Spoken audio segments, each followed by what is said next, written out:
A very good morning to all of you, my dear students. I welcome all of you in your online classes. I hope all of you are fine and following all the guidelines of COVID 19. And I hope you are giving your unit test in a proper manner. So, today is 16 June, children, that is Wednesday, and you all are having your Hindi literature class. In our previous classes, we have finished lesson number 1, 2, and 3 and 4. So, in this class, we will study lesson number 5. So, the name of the lesson is Kaveri Shell. Okay, the name of the lesson is Kaveri shell. So first of all हम पढ़ते हैं कि हम इस chapter में पढ़ेंगे क्या. ठीक है, किसके बारे में बताया गया है. यह एक ऐसे मेहनती बच्चे की कथा है जिसने अपनी मेहनत और सच्ची लगन से सबका मन जीत लिया और वह शहर का सबसे बड़ा आदमी बन गया. ठीक है, कथा मीन्स स्टोरी. ये एक ऐसे बच्चे की स्टोरी है जिसने बहुत मेहनत से और बहुत सच्ची लगन से, मतलब जब हम किसी काम को एकदम डेडिकेशन से करते हैं, ठीक है, उसने वैसे काम किया और सभी लोगों का उसने मन जीत लिया और वह उस सिटी का सबसे बड़ा आदमी बन गया. ठीक है, now see this in the picture also, he is the boy. Okay, तो चलो लेट्स स्टार्ट. थाईलैंड के एक शहर में शिकातो नाम का एक अनाथ बच्चा था. ठीक है, थाईलैंड के एक शहर में, जैसे हम लोग रहते हैं लखनऊ शहर, कानपुर शहर में, वैसे ही थाईलैंड एक शहर है. उसमें शिकातो नाम का एक अनाथ बच्चा, अनाथ मतलब जिसके मम्मी पापा नहीं होते हैं, ठीक है, एक अनाथ बच्चा था. उसका कोई दूर का भी रिश्तेदार नहीं था, मतलब वो एकदम ही अनाथ था. उसका कोई भी दूर का रिश्तेदार, मतलब चाचा मामा ताऊ जी ताई जी, कोई भी नहीं था. वह बहुत साहसी था. साहसी मतलब बहुत बहादुर था. ठीक, वह सामान ढोकर दुकानदारों को पहुंचाने का काम करता था. आपने देखा होगा ना, बच्चे भी करते हैं और बड़े भी करते हैं कि सामान को अपनी पीठ पे लाद के एक जगह से दूसरी जगह ले जाते हैं. तो वो सामान ढोकर दुकानदारों को पहुंचाने का काम करता था. क्योंकि वो अनाथ था, मम्मी पापा तो थे नहीं उसके, तो इसलिए उसका कोई ध्यान रखने वाला नहीं था, तो उसको खुद काम करना पड़ता था. ठीक है, सभी दुकानदार उसकी मेहनत और ईमानदारी से खुश थे. वो सामान ढोकर सभी दुकानदारों को देता था, तो सभी दुकानदार जो थे उसकी मेहनत से और ईमानदारी से बहुत ज़्यादा खुश थे. ईमानदारी से काम करता था, बिल्कुल बेईमानी नहीं करता था. सुवांग नाम का दुकानदार उससे विशेष प्रेम रखता था. ठीक है, एक दुकानदार था जिसका नाम था सुवांग. वो उससे विशेष प्रेम रखता था, मतलब उससे बहुत ज़्यादा प्यार करता था. उसको उससे बहुत ज़्यादा लगाव था. प्रेम मतलब लगाव, प्यार. एक बार शिकातो ने सुवांग को अपने मन की बात बताते हुए कहा, मैं सुकोथाई जाना चाहता हूँ. वहाँ की धरती उपजाऊ है और वहाँ का राजा भी दयालु है. ठीक है, ये शिकातो जो लड़का है, एक बार इसने ये सुवांग नाम का जो दुकानदार है उससे अपनी मन की बात बताई. ठीक है, और उसने बोला मैं सुकोथाई जाना चाहता हूँ. वो भी एक शहर का नाम था थाईलैंड में, कि मैं सुकोथाई जाना चाहता हूँ. वहाँ की धरती उपजाऊ है, मतलब ज़मीन जो है उपजाऊ है. उपजाऊ ऐसी ज़मीन होती है जहाँ पे खेती बहुत अच्छी होती है. कोई भी अनाज या कोई भी सब्जी कुछ भी लगाओ तो अच्छे से उग जाता है, कोई प्रॉब्लम नहीं होती. तो वहाँ की उसने बोला ज़मीन जो है, धरती मतलब ज़मीन, ज़मीन जो है उपजाऊ है और वहाँ का राजा भी बहुत दयालु है. ठीक है, पहले ज़माने में राजा लोग राज करते थे ना, तो उसने बोला वहाँ का राजा भी बहुत दयालु है. सुवांग ने कहा, हाँ, वहाँ का राजा पीपांग एक नेक इंसान है. ठीक है, सुवांग ने बोला कि हाँ, वहाँ का जो राजा है, राजा का नाम पीपांग था. पीपांग एक नेक इंसान है, बहुत ज़्यादा एक अच्छा इंसान है. वह अपनी प्रजा को पिता की तरह चाहता है. उसने बोला वह अपनी प्रजा, मतलब राजा जब राज करते थे तो उसके राज्य में बहुत सारे लोग रहते थे, तो उन बहुत सारे लोगों को प्रजा बोलते हैं. तो वो अपनी प्रजा को एकदम पिता की तरह चाहता है. जैसे पिता, जैसे पापा होते हैं, पिता होते हैं, अपने बच्चे को बहुत अच्छे से चाहते हैं, वो उसकी देखभाल करते हैं, वैसे ही वो अपनी प्रजा को एकदम पिता की तरह चाहता था. ठीक है, now in the next page. किंतु तुम अभी बच्चे हो और वह देश यहाँ से बहुत दूर है. उसने बोला लेकिन तुम तो अभी बच्चे हो और वो जो सिटी है, वो जो देश है, यहाँ से बहुत दूर है. सिटी मीन्स जो कंट्री है वो बहुत दूर है. शिकातो सुकोथाई जाने का मन बना चुका था. एक दिन साहस करके वह अकेला ही चल पड़ा. ठीक है, लेकिन शिकातो को सुकोथाई जाना था, वो एकदम मन बना चुका था. तो एक दिन वह बिल्कुल बहादुरी से उसने बोला, वो अकेला ही चल पड़ा, मैं अकेला ही जाऊंगा, उसने सोचा. अनेक कठिनाइयों और लंबी यात्राओं के बाद वह अपने मनचाहे देश के एक शहर में जा पहुंचा. ठीक है, कठिनाइयों मतलब परेशानियों, बहुत सारी उसको परेशानियां हुई और उसने बहुत लंबी लंबी यात्राएं की. मतलब कभी कहीं ट्रेन से गया, कभी कहीं गया, बहुत लंबी लंबी यात्राएं की. ठीक है, और वो अपना मन चाहे देश जहाँ वो जाना चाहता था सुकोथाई उसके एक शहर में, सिटी में जा पहुंचा। थके हुए शिकातो को बहुत प्यास लगी थी। वो थका हुआ था तो शिकातो को बहुत प्यास लगी थी। उसने देखा कुछ स्त्रियां कुएं पर पानी भर रही हैं। ठीक है, उसने वहाँ रास्ते में देखा कि कुछ स्त्रियां जो हैं, कुछ लेडीज जो हैं कुएं पे पानी भर रही हैं। उसने एक अधेड़ उम्र की स्त्री से पानी मांगा। ठीक है, अधेड़ उम्र मीन्स मम्मी की उम्र के जो हो जाते हैं 40s 50s में। ठीक है, ठीक है, उस उम्र की एक स्त्री से उसने, एक लेडी से उसने पानी मांगा। उसे थका हुआ देखकर स्त्री ने पूछा, कहाँ से आए हो? वो बहुत थका हुआ था तो उसको देखकर उस लेडी ने पूछा कि तुम कहाँ से आए हो? शिकातो ने अपनी सारी कहानी उसे बता दी। तो शिकातो ने अपनी जितनी भी कहानी थी कि मैं वहाँ से चला, जैसी लंबी लंबी यात्राएं की, सब उसे बता दिया। उसकी लगन देखकर वह अत्यंत प्रभावित हुई और बोली, मेरे पति राजा के महावत हैं। ठीक है, तुम भी उनके साथ हाथियों की देखभाल करना। उसकी लगन मतलब उसका डेडिकेशन देख के कि वो इतना ज़्यादा उस चाहता था आना कि अकेला ही आ गया, इतनी परेशानियां हुई तब भी आ गया। बहुत वो खुश हुई, बहुत प्रभावित हुई और उससे बोली, मेरे पति राजा के महावत हैं। महावत मतलब हाथी जो चलाते हैं। ठीक है, हाथी जो चलाते हैं, आपने देखा नहीं हो, कई बार आपने देखा होगा रास्ते में हाथी आते हैं बाहर, तो हाथी के साथ एक होते हैं ना, कोई इंसान होता है जो हाथी को चलाते हैं, हाथी को इंस्ट्रक्शन देते हैं, तो उनको महावत कहते हैं। ठीक है, तो उसने बोला, मेरे पति राजा के यहाँ महावत हैं, तुम भी उनके साथ हाथियों की देखभाल करना। ठीक है, इससे तुम आसानी से राजा के दर्शन कर सकते हो।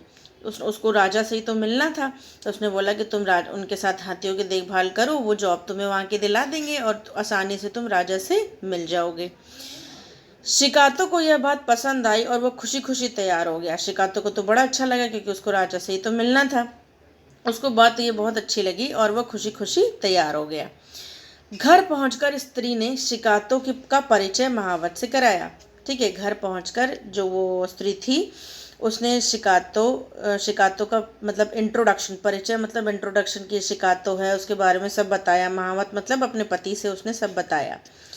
अगले दिन से ही शिकातो हाथी खाने की साफ सफाई करने लगा। तो उसका पति तैयार हो गया, अपने साथ उसको हाथी खाने ले जाने लगा। हाथी खाने मतलब जहाँ पे हाथी रहते थे, ठीक है, वहाँ ले जाने लगा और साफ सफाई वो उसकी करने लगा। एक दिन हाथियों के लिए चारा लाते समय उसने देखा कि बेशकीमती कपड़े और गहने पहने हुए एक नौजवान सजे हुए हाथी पर सवार होकर सेवकों के साथ उसी रास्ते से होकर जा रहा है। ठीक है, एक दिन वो हाथियों के लिए चारा ला रहा था, हाथी चारा खाते हैं ना, तो उसने देखा कि बेशकीमती मतलब बहुत अच्छे अच्छे कपड़े और गहने पहने हुए एक नौजवान मतलब एक बॉय, ठीक है, सजे हुए हाथी पर, हाथी जिस पर बैठा था वो भी एकदम सजा हुआ था, सवार होकर और अपने सेवकों मतलब नौकरों के साथ उसी रास्ते से जा रहा था। उसे समझते देर न लगी कि यही राजा है। उसे समझ में आ गया कि यही राजा हैं। उसने भागकर राजा के पास जाकर आदर सहित हाथ जोड़कर उन्हें प्रणाम किया। ठीक है, वो भाग कर गया राजा के पास और बहुत अच्छे से उसने हाथ जोड़कर उन्हें क्या किया, प्रणाम किया, मतलब नमस्ते किया। ठीक, राजा पी पांग ने महावत से पूछा, यह बालक कौन है? ठीक है, राजा पी पांग ने अपने महावत, वो जो स्त्री का जो लेडी का जो पति था, उससे पूछा कि यह बालक, ये लड़का कौन है? महावत ने उत्तर दिया, हुजूर, यह शिकातो है जो आपकी प्रशंसा सुनकर यहाँ आपके दर्शन करने दूर देश से आया है। ठीक है, महावत ने बोला कि हुजूर राजा, यह जो है यह शिकातो है और यह आपकी बहुत ज़्यादा इसने प्रशंसा सुनी है, बहुत तारीफ सुनी है और यह सुनकर आपके दर्शन करने दूर देश से आया है। राजा की सवारी दूसरी दिशा में मुड़ गई। ठीक है, राजा जिस दिशा में जा रहे थे उससे दूसरी दिशा में चले गए। अपने मनोरथ की पूर्ति से शिकातो की खुशी का ठिकाना न था। ठीक है, अपने मनोरथ मतलब वो जो चाहता था, ठीक है, वो हो गया।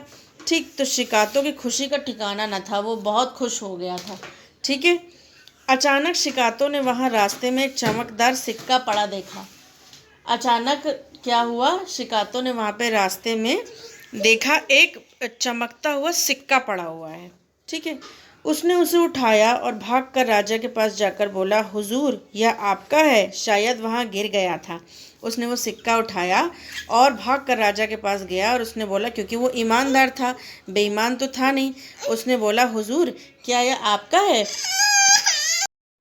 हाँ। तो उसने वो सिक्का उठाया और दौड़कर राजा के पास जाकर बोला, हुजूर, यह आपका है क्या? शायद यह वहाँ गिर गया था, क्योंकि वो ईमानदार था, बेईमान तो था नहीं। राजा ने जवाब दिया, यह हमारे देश का सिक्का कावरी शैल है, इसे तुम रख लो। ठीक है, हमारे यहाँ भी जैसे सिक्के चलते हैं ना, 1 रुपए का, 2 रुपए का, 200 रुपये बोलते हैं। इनके देश के सिक्के को कावरी शैल कहते थे। तो राजा ने बोला, यह हमारे देश का सिक्का है, कावरी शैल है, इसको तुम रख लो। Now in the next page.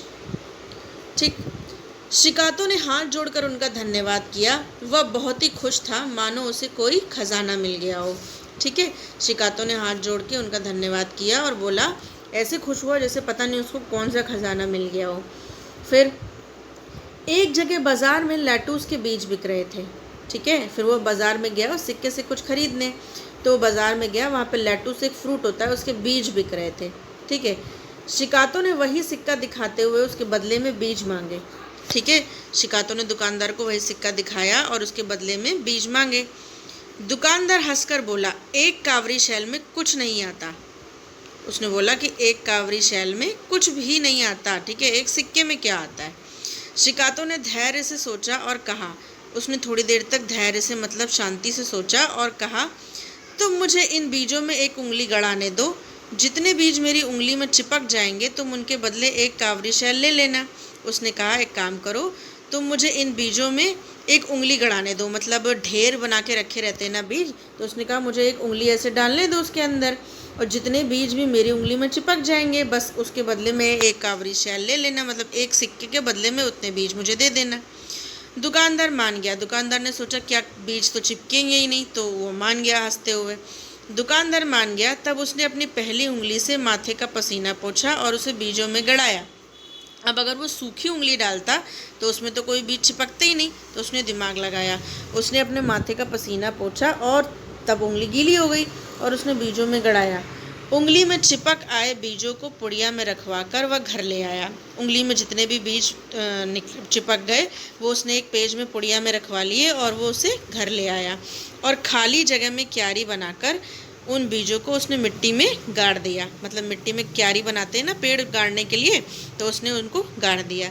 C in the picture, ऐसे हाथी पे राजा बैठे थे, तब वो उसको पहचान गया था। ठीक है, now in the next page children. मिट्टी में उसने बो दिया। जल्द ही अंकुर निकल आए। अंकुर मतलब बीज निकल आए। जब मिट्टी में कुछ गाड़ दो तो बीज निकल आते हैं ना, पेड़ निकल आता है, तो अंकुर निकल आए। समय के साथ उसमें फल भी लग गए। ठीक है, धीरे धीरे उनमें फ्रूट्स भी लग गए। शिकातो की मेहनत रंग लाई। शिकातो की जो मेहनत थी वो रंग लाई। कुछ दिनों बाद राजा उसी रास्ते से निकला। अब राजा तो सैर करने के लिए निकलते ही रहते हैं, तो कुछ दिनों बाद राजा उसी रास्ते से सैर करने के लिए निकले। उचित अवसर देखकर शिकातो ने ताजे फल तोड़कर टोकरी में सजाए और राजा को सम्मान पूर्वक भेंट किया। ठीक है, उचित मतलब सही मौका देखा शिकातो ने कि राजा कब खाली होते हैं, तब उसने देखा और शिकातो ने अपने पेड़ से फल तोड़े और एक टोकरी में रखा बास्केट में और आदर से उनको प्रेजेंट किया। ठीक है, ये देखो पिक्चर में। ठीक है, ऐसे बास्केट में रख के उनको प्रेजेंट किया। ठीक है, इतने सुगंधित और रसीले फल देखकर राजा हैरान था। सुगंधित मतलब जिनसे बहुत अच्छी खुशबू आती हो, और रसीले मतलब रस वाले। इतने ज़्यादा रस वाले और खुशबूदार फल देखकर राजा एकदम हैरान हो गए। उन्होंने ऐसे फल पहले नहीं देखे थे। उन्होंने ऐसे फल पहले देखे ही नहीं थे। उन्होंने शिकातो से पूछा, ये फल तुम्हें कहाँ से मिले? राजा ने उनसे पूछा, ये फल तुम्हें कहाँ से मिले? मैंने अपने घर की क्यारियों में उगाए हैं। कहते हुए उसने कावरी शैल वाली सारी घटना सुना डाली। ठीक है, उसने बोला मैंने अपने घर की क्यारियों में मतलब मिट्टी में उगाए हैं। यह बोलते हुए उसने सारी कहानी सुना दी कि आपने कावरी शैल मुझे दिया था, मैं मार्केट में गया, मैंने ख़रीदा, सब सुना दिया। उसकी होशियारी और मेहनत से राजा बहुत खुश हुआ। ठीक है, उसने इतना दिमाग लगाया उससे और मेहनत से राजा बहुत खुश हुआ। उसे अपने महल ले आया और धीरे धीरे वह राजा का विश्वास पात्र बन गया। राजा उसको अपने महल ले गए। वहाँ पे धीरे धीरे काम करते करते वो राजा का एकदम विश्वास पूर्ण आदमी बन गया, जिस पे राजा पूरा विश्वास करता था। ठीक है, उसके परिश्रम और लगन के बल पर राजा ने उसे मंत्री की महत्वपूर्ण उपाधि से सम्मानित किया। कुछ दिनों बाद राजा ने उसको अपने राज्य का मंत्री बना दिया, इतना खुश हो गया। और बाद में अपनी बेटी का विवाह शिकातों से कर दिया। ठीक है, बाद में वह उसके काम से इतना खुश हो गया, उसको इतना पसंद करने लगा कि उसने अपनी बेटी का विवाह भी, शादी भी उसी से कर दी। तो वो राजकुमार बन गया उस राज्य का और सबसे बड़ा आदमी बन गया। ठीक है, तो इस लेसन से हमें यह पता चलता है कि जब भी हम अपना काम कड़ी मेहनत से, अच्छे से और एकदम लगन, डेडिकेशन के साथ करते हैं तो हमें भी उसका अच्छा फल हमेशा मिलता है। ठीक है, तो इस लेसन को लिखा है विमला रस्तोगी ने, ये पोएट का नेम है। ठीक है, so this was the explanation of this chapter children. I hope you understood. If not understood, kindly ask me in the Google classroom और you can ask me in the comment section of YouTube itself. Please take care of yourself, children. And the written work of this chapter I will send you in the Google Classroom, then you complete it. We'll meet again in the next class, children. Till then, take care. Bye bye.